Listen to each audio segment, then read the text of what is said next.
और वास्तव में हमारे जीवन में तीन स्थिति होती है, तीन स्टेज से हम प्रतिदिन गुजरते हैं। पहला जागरण, जागरण मतलब सुबह से और रात तक। दूसरा है स्वप्न, जो हम लगभग रात को सोते हैं तो हमारा बहुत मैक्सिमम हिस्सा स्वप्न में गुजरता है। कई लोग सुबह उठ के उनको याद नहीं रहता कि हमने कोई सपना देखा, मगर सब सपने देखते हैं। और तीसरा हिस्सा है सुषुप्ति, जो बहुत गहरी निंद्रा में कुछ क्षणों की होती है प्रत्येक व्यक्ति को। मान लो रात को आपने 7 घंटा सोया तो 5 मिनट 10 मिनट ही सुषुप्ति की अवस्था मिलेगी, बाकी टाइम नहीं रहेगी।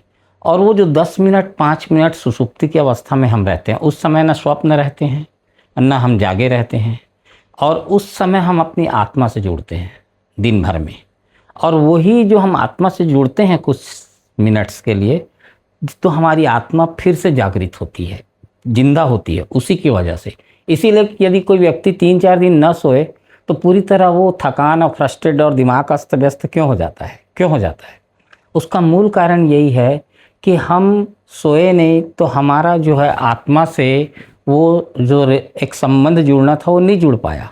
तो आत्मा से हम दूर हो गए। अगर इतने दूर हो जाएं कि अगर दिन भर में हमारा कुछ मिनट्स के लिए भी आत्मा से संबंध ना हो, तो हमारे जीवन में सब खंडित हो जाएगा। हमारी बुद्धि, स्वास्थ्य सब डगमगा जाएगा, विकृत हो जाएगा। इसलिए सोना बहुत ज़रूरी है।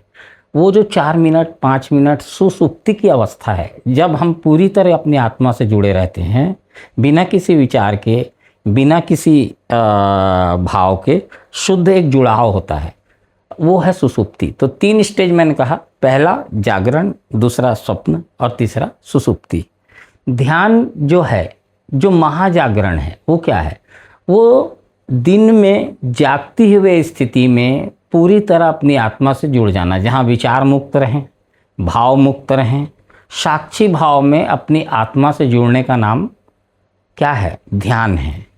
और जो नींद में हम जो सुसुप्ति में जाते हैं, वो भी एक ध्यान है, मगर उस ध्यान में हमको पता नहीं चलता है। ये जो हमारा जुड़ने का अनुभव है, इसका कोई हमको स्पष्ट बोध नहीं है कि होता क्या है। ध्यान में जब आप बैठते हैं तो आपको स्पष्ट वो स्थिति का पता चलता है कि विचार रहित, भाव रहित एक ऐसी स्थिति आती है जब आप सिर्फ होते हैं, सिर्फ होना होता है। मेरी इंडिविजुअलिटी नहीं होती है उसमें, मैं हूँ ऐसा नहीं हूँ, बस अपना होने का पता चलता है। और तब आप अपनी आत्मा से पूरी तरह जुड़ जाते हैं।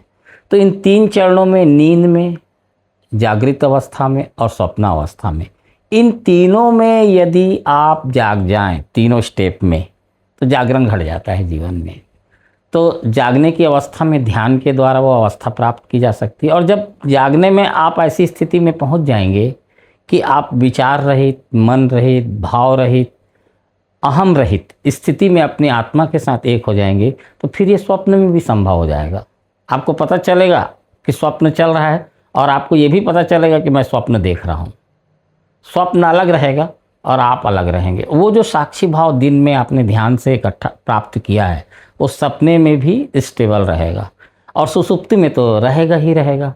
तो इसीलिए जो मैं है, जो मेरा होना है, होना जो बीइंग्स है, वो उसकी कोई नींद नहीं है, उसको सोने की कोई ज़रूरत नहीं है। वो रात को भी नहीं सो रहा है, वो जागा है, तब तो सुबह तुम्हें बताता है कि नींद अच्छी आई। वो जो कॉन्शियसनेस है, वो 24 घंटा जागा हुआ है। मन सोता है, शरीर सोता है, मगर हमारी जो आत्मा है, सोल है, कॉन्शियसनेस है, वो हमेशा जागृत रहती है। तो उसी से मिलना है ध्यान। दिन में प्रैक्टिस के द्वारा हम उसको अटेन करते हैं, उस स्टेट को, और रात को इसके सुसुप्ति में प्रकृति हमें ऐसा स्थिति देती है। फर्क इतना ही है कि वो एक्सपीरियंस हमको सुसुप्ति का, चूँकि नींद में हुआ है, इसलिए हमको पता नहीं है। हम रोज़ ध्यान की परम गहराई में जाते हैं, और हर कोई जाता है, संसार का कोई, हर व्यक्ति। यदि ना जाए तो पागल हो जाएगा। इसीलिए जिनको नींद आनी, ठीक गहरी नींद नहीं आती या नींद नहीं आती, उनका जीवन अस्त व्यस्त हो जाता है, उनकी मानसिक दशा अस्त व्यस्त हो जाता है, उनका जीवन एक तरह से रुग्ण हो जाता है, बीमार हो जाता है।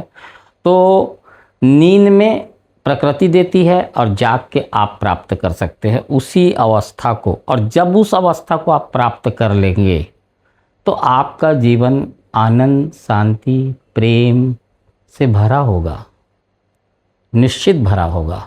और इस बीच में कई बार दुख के पड़ाव आएंगे। जब इसको अटेन करने, पूरी तरह अटेन करेंगे, इसके पहले बहुत सारे वैराग्य के क्षण आएंगे, क्योंकि विषाद भी होगा ना। जब जागेंगे, जब दिन में उस स्थिति को प्राप्त करेंगे, तो आपको बहुत सारा चीज़ दिखाई देगा और वो विषाद भी पैदा करेगा।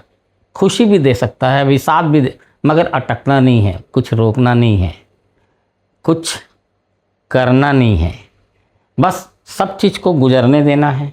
तुम देखते रहो, देखते रहो, देखते रहो। कोई निर्णय मत लो, सही हुआ कि गलत हुआ जीवन में, कुछ मत सोचो। जो हो रहा है उसको होने दो, साक्षी बने रहो, उससे अटैच मत हो। अब ये ध्यान से ही धीरे धीरे ये क्षमता पैदा होती है 24 घंटा, कि हम बाहर के जगत में भी अनअटैच्ड रहकर साक्षी भाव से जीते हैं। तभी जीवन का असली आनंद है, तभी जीवन का सत्य है, तभी जीवन का पता चलता है। तो एक यात्रा है इसमें। तुम धीरे धीरे, मैं कई बार बोलता हूँ कि जैसे तुम नींद में जाते हो रात को सोने, तो तुम प्रयास करके कभी नींद में जा सकते हो? नहीं जा सकते हो। जितना प्रयास करोगे तुम्हारा प्रयास ही बाधा हो जाएगा। इसी तरह मैं बोलता हूँ ध्यान भी उसी तरह है। तुम ध्यान में बैठ जाओ और उसके बाद जो सक्रिय हिस्सा है वो तुम कर लो।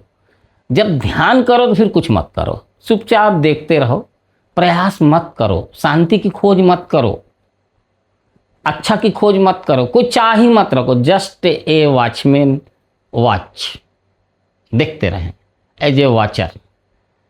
सांस आ रही है, जा रही है, आ रही है, इसे शुरू करें। ये प्रारंभ है, सांस प्रारंभ है। फिर आपको धीरे धीरे जब आपके अंदर में वॉचफुलनेस विकसित हो जाएगा, तो आप पूरे शरीर, मन, विचार, भावनाएं सबके साक्षी हो जाएंगे और विदाउट इंटरफेयर। तो हम इसको 3 स्टेज कह सकते हैं, सुषुप्ति, स्वप्न और जागरण। और तीनों में जागना पड़ेगा, तब जागरण घटेगा। तो एक, जब भी आप ध्यान में बैठें, नींद, जैसे आप सोने जाते हैं रात को, तो मैं कह रहा था कि जब आप सोते हैं तो क्या आपको प्रयास करना पड़ता है? नहीं।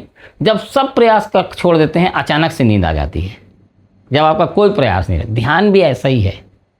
अगर ध्यान में आपने सब प्रयास धीरे धीरे छोड़ दिए, तो अचानक से ध्यान लग जाएगा, आपका साक्षी घट जाएगा आपके साथ।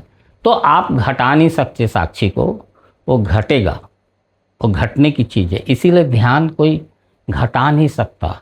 ये सारी प्रक्रिया आपको ध्यान तक लेके जाती हैं, जहाँ ध्यान अपने आप घटता है। जब आपका मन ठहर जाता है, जब आपका सारा प्रयास खत्म हो जाता है, जब आपका निर्णय सब मुक्त हो जाते हैं आप, तो जो शेष बचता है वही ध्यान है।